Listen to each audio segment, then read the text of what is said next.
생명은 에너지 문제입니다.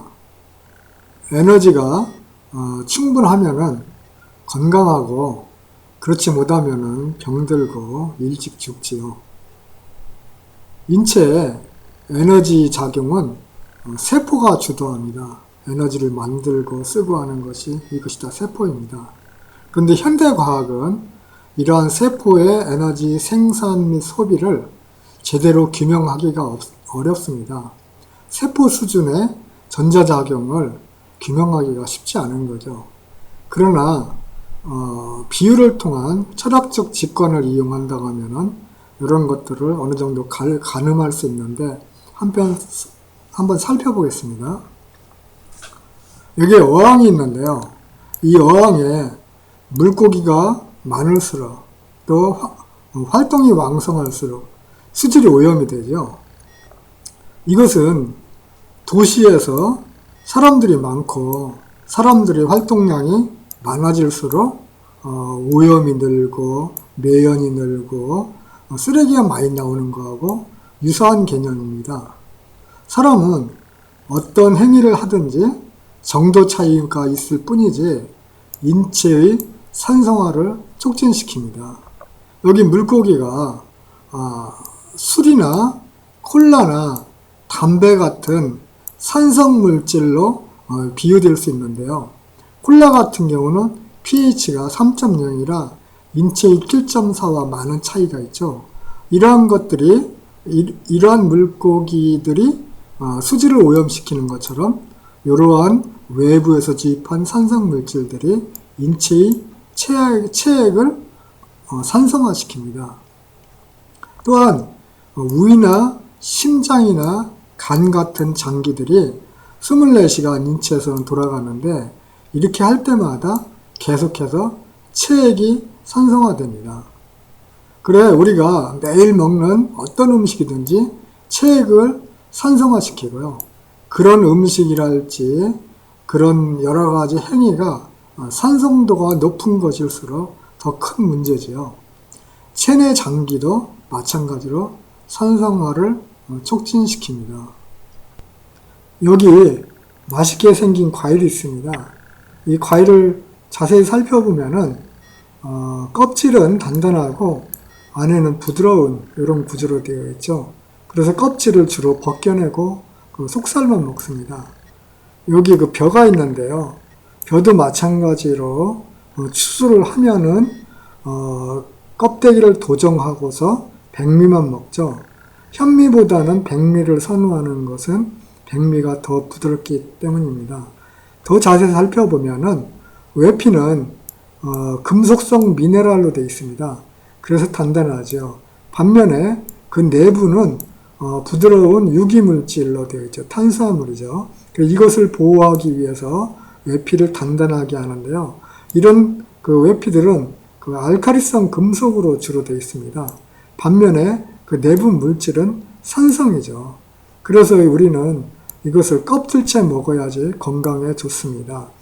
야채가 좋은 것은 껍질하고 내부를 굳이 분리할 수도 없고 그것을 먹기도 쉽기 때문에 그렇습니다.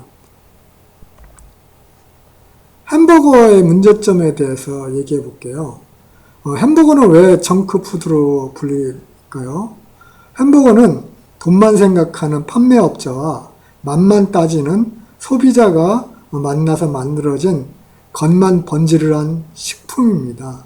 문제는 생각이 짧은 아이들과 절제력이 약한 서민층이 피해를 많이 입는다는 것이 문제입니다. 오늘날 식품들은 맛과 영양을 함께 하기는 어렵습니다. 그래서 업자들은 주로 맛을 선택하는데요. 그럴수록 어떤 식품의 가공도가 높아지면서 미네랄 제거가 심해집니다. 미네랄은 수용성이라 씻어낼 때마다 줄어듭니다. 그러지 않아도 양식이라 미네랄이 부족한데 계속해서 줄어들기 때문에 미네랄은 없는 어떤 탄수화물만 있는 완전 산성식품이 되기 때문에 이 햄버거랄지 이런 것들을 정크푸드라고 부르고 있습니다. 사람은 매일 먹는 먹거리로 구성됩니다. 어떤 것이든지 좋은 것을 먹으면은 좋은 몸이 되고 나쁜 것을 먹으면은 또 나쁘게 되지요. 그 어떤 식품이든지 그 식품이 중화 대상입니다. 그래서 인체를 혹사시키는 음식을 피해야겠습니다. 산성식품은 육류랄지 가공식품이랄지 콜라 이런 것들이 산성식품이 되겠습니다. 산성식품이라는 것은 우리가 연소가 된 뒤에 체내에 무엇이 남느냐, 산성물질이 남느냐, 그렇지 않느냐에 따라서 결정이 되는데요. 이 육류 같으면 주로 인 같은 것들이 많이 남고, 가공식품 같으면 미네랄이 거의 제거되어서 남는 것이 별로 없습니다. 콜라는 pH가 3.0이나 돼가지고 인체의 pH 7.4에 맞추려고 하면 상당한 갭 차이가 있죠. 그만한 갭만큼 인체를 혹사시킵니다. 그래 이러한 산성식품은 중화 부담이 큽니다. 그래 중화라는 것은 어떤 정화작용을 하는 것인데요. 이러한 정화작용에는 반드시 에너지가 들어가고 이런 에너지가 연속적으로 소모되다 보면은 인체가 에너지가 부족돼서 긴장된다고 합니다. 고기 과식을 하면은 마라톤을 완주한 것 같은 그런 정도의 많은 에너지가 소모된다고 합니다. 반대로 알칼리 식품이라는 것은 pH가 7.4 이상의 식품들인데요. 야채랄지 해조류 이런 것들이 되겠습니다. 이런 것들은 앞서서 말씀드렸던 것처럼 미네랄이 많이 들어있습니다. 알칼리성 미네랄이 많이 들어있어가지고 pH가 높은데요. 해조류도 마찬가지입니다. 김이나 미역, 다시다 이러한 것들은 바닷물도 pH가 8.0 정도 되는데요. 하여튼 그 바다에 사는 것들은 이렇게 그 알칼리성이 많이 담겨진 그 알칼리성 미네랄이 많이 담겨진 알칼리 식품이 되겠습니다. 이것도 마찬가지로 연수 후에 알칼리성 미네랄이 남기 때문에 알칼리성 식품으로 분리됩니다. 이러한 것들은 정화가 필요 없기 때문에 오히려 중화나 정화를 도와주기 때문에 에너지 소모가 적습니다. 그럴수록 몸에 이완 에너지가 많이 남아서 이완 작용이 되고요. 많은 보탬이 됩니다. 생명에 있어서 가장 큰 문제는 에너지 사용으로 생겨난 노폐물을 얼마나 잘 처리하느냐가 문제입니다. 여기 그림은 건전지와 축전지가 있는데요. 건전지라고 하면 한 번 쓰고 버리는 것이고 축전지는 여러 번 충방전을 할 수 있는 것을 말하는데요. 건전지는 이렇게 사용하면서 생겨난 노폐물 제거가 안 되기 때문에 한 번 쓰고 버리는 것이고요. 스마트폰의 경우처럼 배터리는 여러 번 쓸 수 있습니다. 이렇게 사용하면서 에너지 사용을 하면서 생긴 노폐물을 이렇게 잘 제거하는 이런 메커니즘을 갖고 있기 때문에 그렇습니다. 생명의 경우도 마찬가지인데요. 이렇게 하루살이가 실제로는 한 열을 산다고 합니다. 하루살이가 이렇게 오래 살지 못하는 것은 제가 활동하면서 만들어낸 노폐물을 제거하지 못하기 때문에 그렇습니다. 사람의 경우는 정반대로 이렇게 생겨난 노폐물을 밤마다 잘 제거할 수 있기 때문에 100년도 살 수가 있는 것이죠. 그래서 진화 과정을 보면은 어떻게 보면 이렇게 노폐물 처리 능력을 계속해서 발전시켜 왔다는 어떤 그런 과정이 진화가 아니겠느냐 그렇게 볼 수가 있겠습니다. 그래 결국에는 이런 방법을 개발해낸 개체만이 고등 생명체로 진화를 하는 것이고요. 어떤 면에서 이런 부분들이 어떤 건강에 관한 문제다 이렇게 봐도 틀린 말은 아니겠습니다. 우리가 이렇게 그 노폐물 제거하는 방법을 잘 알고 이에 대응을 한다고 하면은 건강하게 장수할 수 있습니다. 앞서 배터리와 생명체 간의 생존 원리가 유사하다고 했는데요. 배터리의 경우에 에너지를 사용하면은 산성 노폐물이 발생이 돼가지고서 수명을 다한다고 했죠. 인체도 마찬가지고요. 반대로 에너지를 축적을 하면은 그 산성 노폐물이 중성으로 바뀝니다. 인체도 마찬가지고. 그래서 사람도 수면을 통해서 그렇게 하는데요. 그 배터리 안에는 전해액이라는 물질이 있습니다. 그 전해액이라는 물질은 에너지를 사용하면은 이것이 산성으로 바뀝니다. 반대로 에너지가 다 방전이 돼서 다시 충전을 하게 되면은 그 전해액이 중성으로 바뀌게 되는 것이죠. 앞서 얘기한 대로 건전지와 배터리의 차이, 축전지의 차이는 그 전해액을 중성으로 되돌릴 수 있느냐에 관한 문제입니다. 사람의 경우도 이와 비슷해가지고 배터리에 전해액이 있다고 하면은 사람은 체액이 있습니다. 혈액이랄지, 림프액이랄지, 아니면은, 세포액, 이런 것들이죠. 이런 어떤 체액과 전해액은 전해질이라는 동일한 어떤 특성을 갖는데요. 전해질이라는 것은 전기가 통하는 물질이다, 이런 의미가 되겠습니다. 그래서 사람은 낮에 에너지를 다수 사용함으로써 체액이 산성이 됩니다.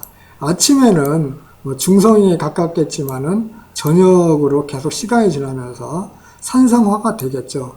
그렇지만 밤에 다시 휴식을 충분히 취함으로써 체액을 이제 계속 낮춰가지고 중화시키고 중성으로 만들 수가 있습니다.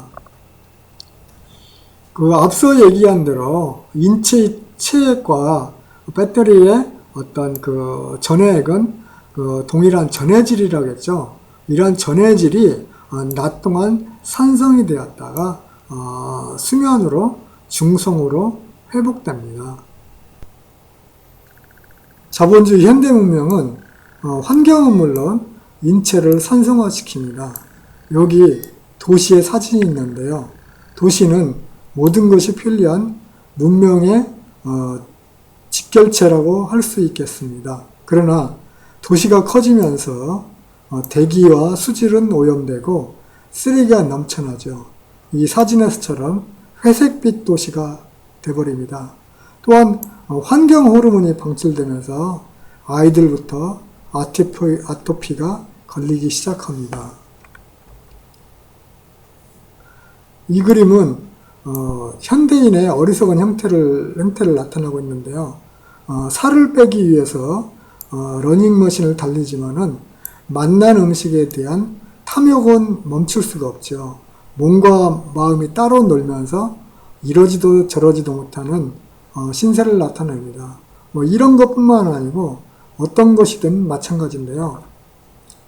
지금 번아웃 증후군이라고 해가지고 완전히 에너지가 다 소진되는 이런 것이 되겠죠. 어떤 물질 소유를 향해서 무한 경쟁을 시키는 현대 시스템은 현대인들을 잠시라도 놔두질 않고 있습니다. 몸이 따라가지 못하다 보니까 전차 산성화가 되고 밤이 돼도 쉬지 못하니까 중화시키지 못하는 이런 일들이 계속되고 있습니다. 아침부터 잠들기까지 접하는 모든 것이 인체를 산성화시킵니다. 사무실에 가도 다 산성화시킬 수 있는 그런 어떤 환경이고요. 집에 와도 집의 가구부터 무슨 여러 가지 어떤 그 먹거리까지 그 모든 것들이 삶의 궤적이 자연에서 벗어날수록 건강을 지키기 어려운 그런 여건입니다. 현대 여성들에게 다이어트는 절대절명의 과제처럼 느껴지는 모양입니다. 근데 많은 사람들이 착각을 하는 것은 비만은 많이 먹어서 그렇다 생각을 하는데 실제는 그렇지 않다는 것입니다. 비만은 칼로리의 문제가 아니라 인체가 얼마나 산성화되었고 그 다음에 그런 노폐물을 얼마나 잘 배출하는지의 문제입니다. 즉 잘 먹어야 되는 문제인 것입니다. 그림의 아가씨처럼 이렇게 미네랄이 풍부한 이런 음식들을 잘 먹어준다고 하면은 굳이 이렇게 굶어가지고 다이어트 하려다가 실패하는 이런 경우를 막을 수가 있다는 것이죠. 우리가 육류를 소화할 때는 반드시 황산이나 요산 같은 강산성 노폐물이 배출이 됩니다.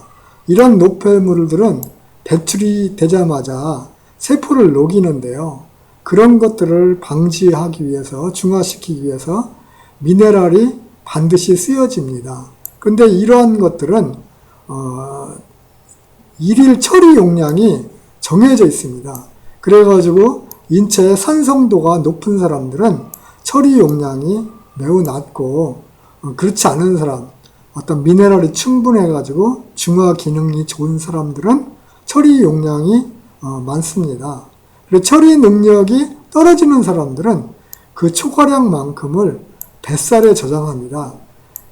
처리 능력이 많은 좋은 사람들은 매일 처리를 해도 문제가 없기 때문에 살이 찌지 않지만 그 부족한 사람들은 이렇게 살이 찌는 거죠. 그 이유는 강산성 노폐물이랄지 이런 것들은 반드시 지방에 쌓여서 이렇게 그 아랫배 같은 곳에 저장을 하고 있습니다. 이 사진은 산불을 헬기가 열심히 끄고 있는 이런 것이네요. 대지가 건조하면은 산불이 자주 나는데 이런 산불을 어떤 자연의 염증이라고 봐도 틀린 말은 아닙니다. 산성비가 또 와서 숲을 부식시키는데 이런 경우도 자연이 산성화돼서 그렇습니다. 이런 자연이 산성화되는 것처럼 인체도 산성화가 되면은 여러 가지 문제를 발생시키는데요. 이런 산성화는 가장 큰 주요 원인이 체내 수분의 고갈입니다. 체내 수분이 고갈되는 것이 노화의 과정이라고 볼 수 있는데 수분은 부작용이 없는 최고의 항산화 물질입니다. 산성이란 더러운 물질을 말하는데 매일매일 이런 노폐물을 씻어냅니다. 또한 미네랄은 물에 녹아서 이온이 되어야지만이 항산화 작용을 하는데 그런 측면에서 물은 최고의 항산화 물질이라고 볼 수 있겠습니다. 체내 수분이 고갈되면은 인체에 산불이 자주 나는데, 즉 염증이 자주 나서 인체가 부식됩니다. 이러한 염증은 만병의 근원이라고 볼 수가 있는데 인체의 산성화로 인한 것이지요. 인체의 산성화는 불건전한 식생활, 인스턴트 식품이랄지 가공식품이랄지 이러한 어떠한 미네랄은 부족하고 맛 위주의 그런 식사는 인체의 산성화를 가속시킵니다. 인체가 산성화되면은 앞서 말씀드린 것처럼 비만을 유발하고요. 거꾸로 비만은 다시 염증을 유발하고요. 다시 인체의 산성화를 가속시킵니다. 지금까지 노화가 인체의 산성화 때문이다라는 것을 말씀드렸습니다. 여기서는 모든 병은 혈액의 산성화에서 온다는 것을 말씀드립니다. 이 얘기는 제 얘기가 아니고 옛 조상들이 만병일독이라 해서 병은 망가지지만은 그 독은 한 가지, 즉 혈액의 오염에서 온다는 그런 말씀을 했습니다. 지금으로 말하면은 어떤 모든 병의 출발점이 혈액의 산성화에서 온다 이렇게 봐도 되겠죠. 지금 이 혈액이 적혈구가 따로따로 떨어져 있는데요. 이것은 지금 그 인체가 중화되고 혈액이 중화되면서 적혈구가 따로 떨어져서 활동하기 때문에 몸 어디든 잘 순환할 수 있는 그런 모습을 나타내는 것입니다. 반대로 인체가 산성화되고 혈액이 산성화되면은 적혈구가 늘어붙어서 엉겨붙어 가지고 덩어리가 지면서 혈액순환이 잘 안 됩니다. 이런 얘기는 서양의 수천 년 전에 히포크라테스도 그런 비슷한 얘기를 했는데요. 어떤 병이든 독소에서 온다 이렇게 얘기를 했습니다. 이런 독소가 앞서 얘기한 대로 산성화의 문제다 이렇게 말씀드리는 거죠. 그래가지고 건강이라는 것은 어떤 병균이나 독소의 침입을 막는 일이고, 어떤 이런 것을 막기 위해서는 혈액순환이 원활히 되면은 다 제거되고 건강하게 장수를 누릴 수가 있습니다.